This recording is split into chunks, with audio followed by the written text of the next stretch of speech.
right. Well, it has been a big week for the far right. Fucking hell. Shouldn't laugh. Oh, God. No, it's not great. No, it's It's bad. We had our Nazi-led protests here a fortnight ago. Yeah. Charlie Kirk was shot dead last week in the United States. There's been massive rallies in London on the weekend. 110,000 people, apparently by some estimates, showed up. So in this chat, we're going to examine, I think, the media and the way it's scrambling a little bit to cover the far right, including ourselves. Yes, We're just it's thinking, true. how do we... What do we do here? Yeah. The role of the right-wing media, that ecosystem, and what I think is a slightly more relevant angle, which is to look at the kind of the rest of the media and where it sits in the sensible centre. I hate that sensible centre. Oh, my God. It's not been very sensible lately. It feels a bit more like the scared centre, Yeah. but It's we'll also unpack that. not feeling very centre No, either, no. you know, which is a real concern. It's a real misnomer, that term, sensible centre. Well, we're also going to look at what the experts say is the right way to cover the far right, because it's one thing to be like, that sucks, don't do that, and be all judgy, but you're going to get practical takeaways. Not only you, we got practical takeaways. Yes. And we got pulled up on a couple of things that we did ourselves. We got scolded. We did. By an expert. That's it. If we're going to dish it, we have to be able to take it as well. Yep. We're also going to talk about how we feel wading through all of this coverage and these events. And I guess feeling like the unfolding genocide is even more buried as like under story 4,376 on a news homepage, whereas stories on Kirk and his wife's hands and Kirk's Instagram following and Kirk are just dominating everywhere, every organisation across the spectrum and across the globe. Jan, there was so much, I'll say, interesting terminology used to describe Charlie Kirk. How would you describe him? I would describe him as a far-right, racist extremist who cosplays as a middle-of-the-road conservative in order to spread a very dangerous message that is outwardly detrimental, primarily to minorities, but also to just democracy at large. Oh, okay. Well, is generally how I would describe him. Well, Sydney Morning Herald described him as a conservative activist, ABC News, US commentator or right-wing activist. SBS called him a right-wing influencer and US conservative activist. 7 News called him a right-wing political commentator. Right-wing political commentator. And The Guardian editorial described him as a hugely influential activist. Just a hugely influential activist. What does that mean? I mean, that could be you. It could be somebody selling teeth whitening online. When I read all of these euphemisms, I was like, what?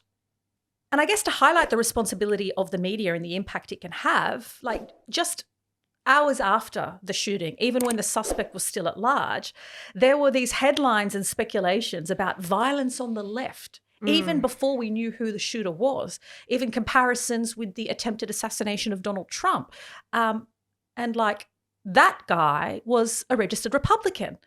And before I play some videos, because we have learned a little bit from a far-right expert, which we're going to get to in a moment, I'm going to do something which is called pre-bunking. And pre-bunking is where you, I guess, interrogate the facts and you analyze it before you just allow someone like Elon Musk or Donald Trump to spew like rubbish. Because what the research shows is that you and I can debunk. So after something has been said, you know how we pull apart our headlines and whatever, and we can do that. But quite often the message has already stuck. The mud has stuck and it's really hard to undo. It's so hard to undo, even if it's clearly nonsense and clearly easily refutable with facts. And so there was a good article in The Economist, which essentially did this pre-bunking. Firstly, it acknowledged that there is no single definition of political violence and no federal database. So when people say this is a result of left-wing violence is out of control, left-wing violence, blah, blah, blah, which a lot of populist outlets started to do.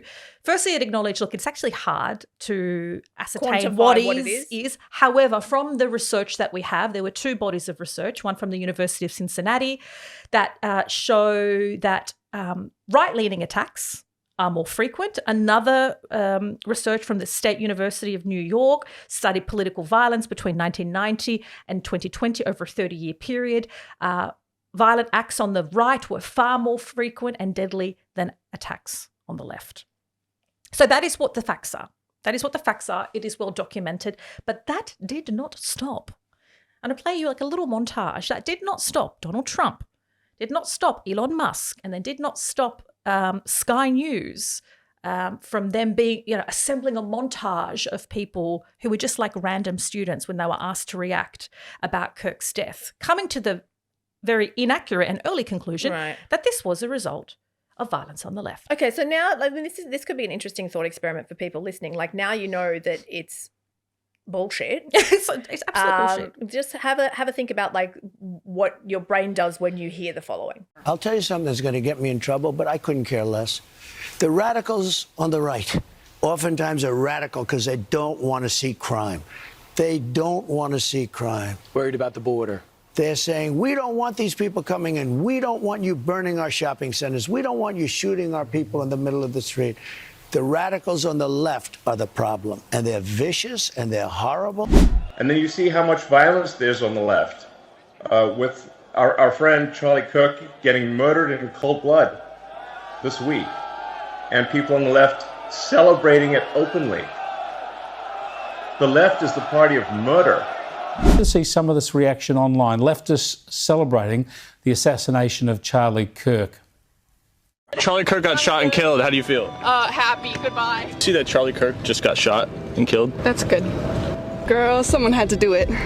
He was a disgusting person with disgusting beliefs. Yeah, he's a I'm like, yeah, he's an you know? He's you got what you deserve. I'm sorry. You're a bad person. Bad things happen to bad people. Celebrate it.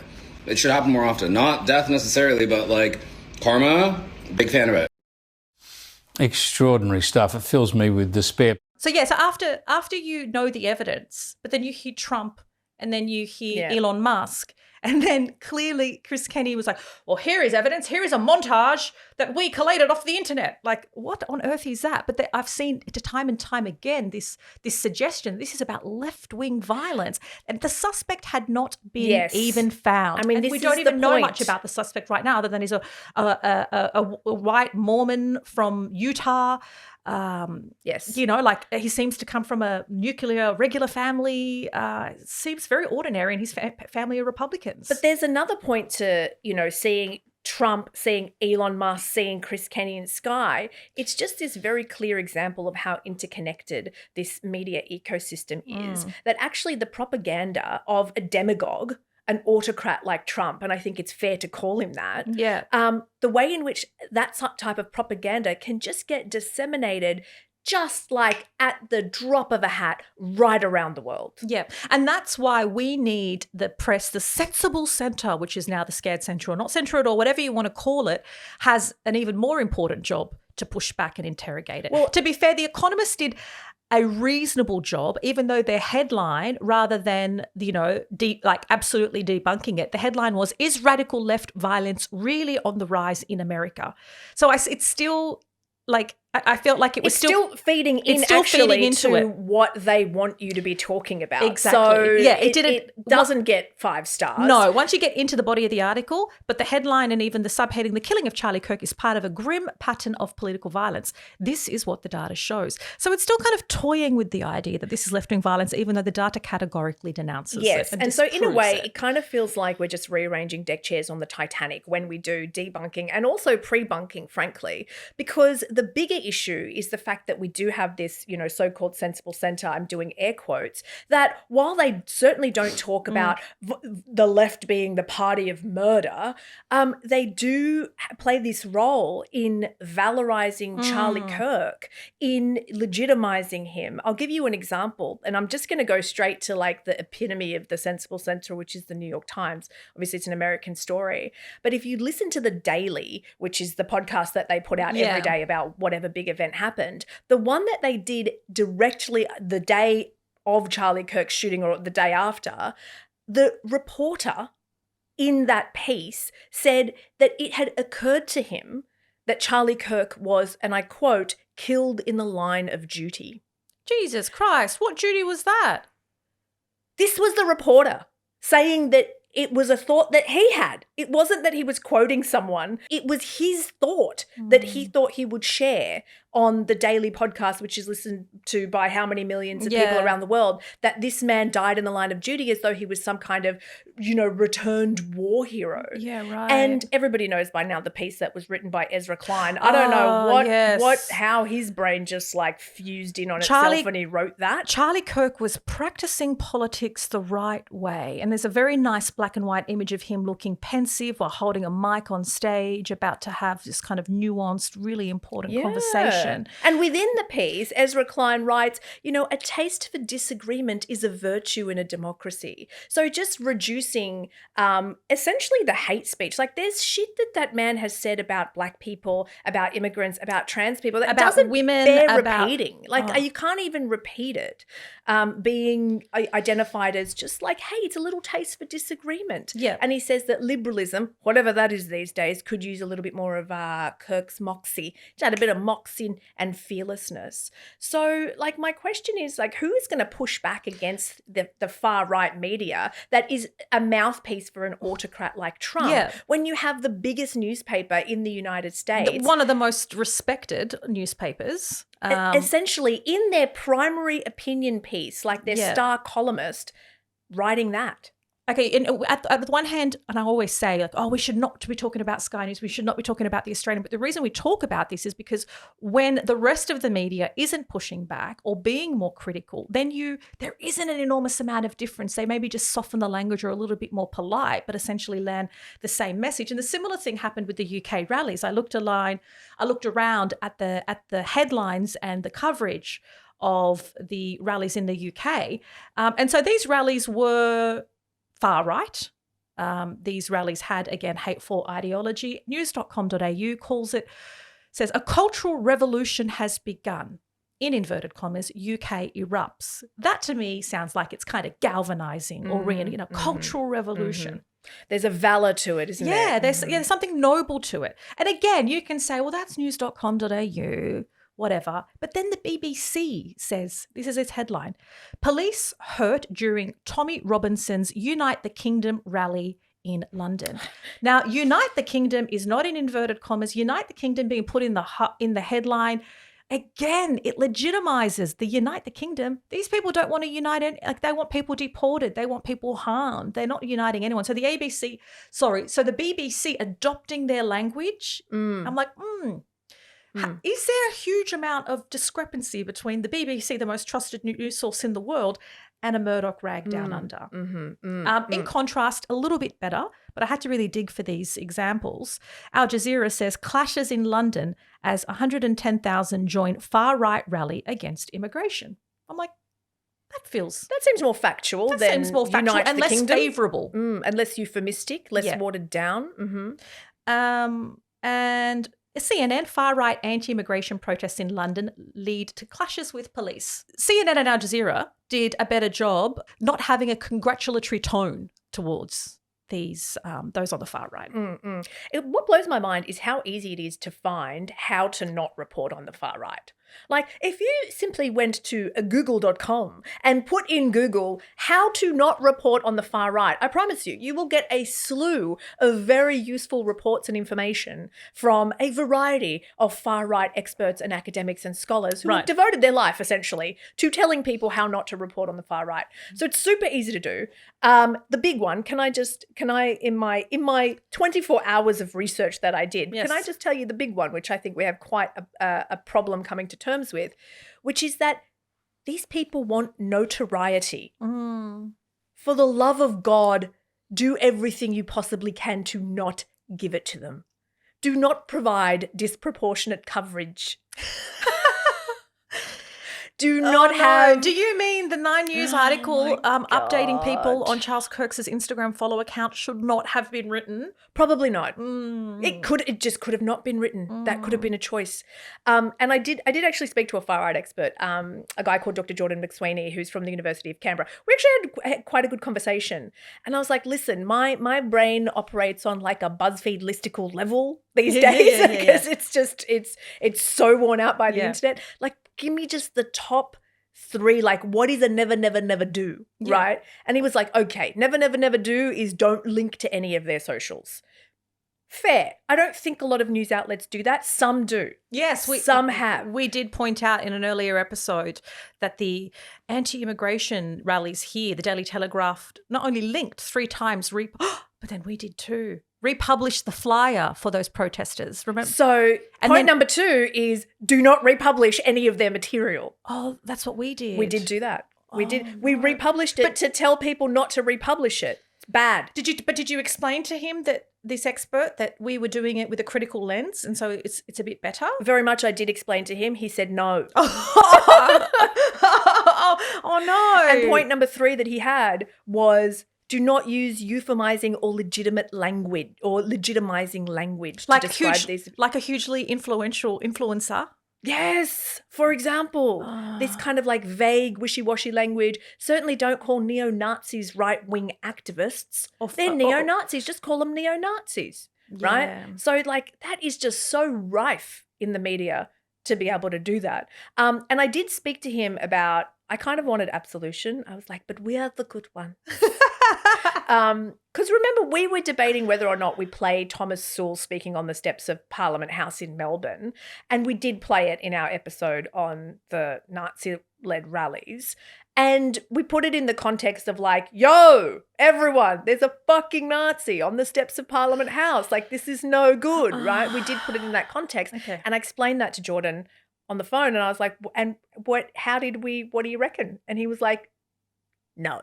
Oh, okay. Okay. Do not do that. So you're just saying we're not that far removed from Chris Kenny on Sky News.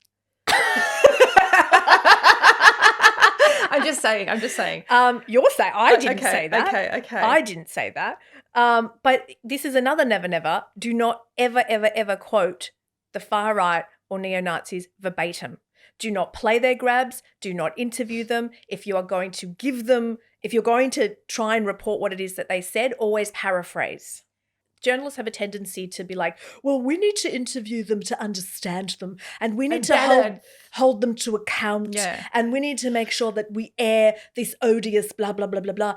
And actually what the experts say is like these adversarial types of interviews actually tend to backfire because they end up just being this space where they get to espouse whatever it is that they want. And if they look like fools, they can just turn around and say, well, that's the left-wing bias of the ABC coming and through. They've set us up, and they've set us up and actually play the victim, and then that emboldens their following and puts them in good stead. So it's like we just have to be really, really careful. Therefore, I was like, right, okay, there's a bunch of what not to do. So is there what should we be doing? Okay. Yes. And look, I think he gave a really good answer, and I think he took the listicle pretty seriously. Oh, I love that. So I was like, give me three, Dr. Jordan. 3 what should media outlets do to cover the far right, and here they are. Focusing on the stories that the far right doesn't want told, such as their legal troubles and credible threats or acts of violence. Ensuring proper contextualization and accurate descriptions to avoid hyping the far right. So, for example, the COVID anti-lockdown protests had far-right participation, but I don't think they could be described as far-right protests, as some media did. And this slippage was seized on by some far-right groups to make their group seem larger and more influential than they actually are. And, of course, ensuring the safety of journalists and sources, given the history of some far-right actors threatening perceived opponents. So journalists reporting on the far right should consider locking down their social media, and newsrooms really need plans in place to deal with threats and doxing, as well as ensuring that there is adequate mental health support for their journalists and, if needed, adequate security.